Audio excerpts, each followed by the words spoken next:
You may be thinking about registering forest land in the New Zealand Emissions Trading Scheme, or ETS.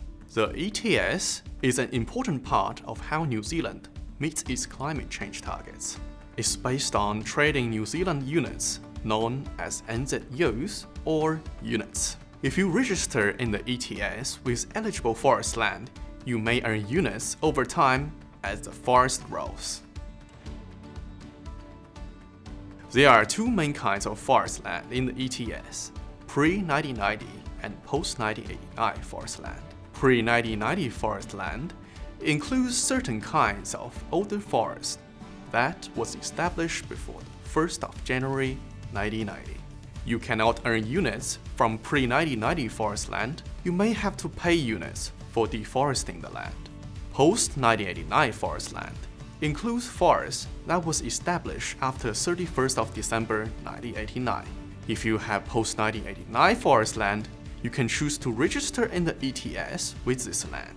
You need to own the land or hold a registered forest right or lease over it. It must meet the definition of forest land, which means it must be a certain size, height, and crown cover, or be expected to in the future. There are other rules about when the land was forested. Check these rules on the MPI website. To work out if your forest is eligible, you need to find out and show us when it was planted or when natural regeneration of the forest started. To find this, you can look at imagery on the base maps and Retro's Lands website, provided by Land Information New Zealand. These have the highest resolution imagery that's available. There are other sources of imagery too.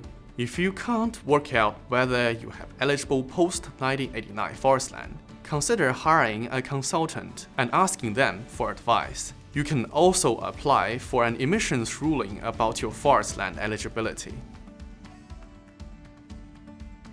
There are benefits to registering with eligible forest land in the ETS. You may be able to earn units as the forest grows. These units can be kept as an investment or sold. The value of units may go up or down over time.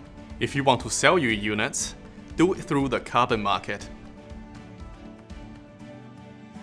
Before you register an eligible forest in the ETS, make sure that joining the scheme makes financial sense for you. It may not be cost-effective to register. Some forest owners receive enough units to make it worthwhile to register their land in the ETS. Others don't, especially those with small forests. You may also need to pay back units sometimes, for example, when harvesting or removing land from the ETS. If you've sold the units, you will need to buy units to pay what you own. If the value of the units has increased since you sold yours, this may cost you additional money. Costs in the ETS include registration and processing fees, and hiring specialists to do complex tasks. If you have 100 hectares or more of the forest land registered in the ETS, you need to organize measurements at specific locations in your forest, which can be costly. How you earn units for forest depends on how you decide your forest will enter the ETS, as standard forestry or as permanent forestry. These have different methods of accounting for the amount of carbon in the forest. In standard forestry, you only earn units until your forest reaches a certain age. You won't earn units for the second rotation or any rotations after that. This means it's possible to register land that won't earn any units. In permanent forestry, you will earn units as your forest grows, but you must pay units if it's cleared. There are limits on the amount of forest you can clear fell for harvesting. The forest must remain in the ETS for at least 50 years. There are some responsibilities involved if you register in the ETS. You must submit regular emissions returns. This is a report of the amount of carbon in your forest and will show us if any harvesting has occurred. You must tell us about other changes to your forest.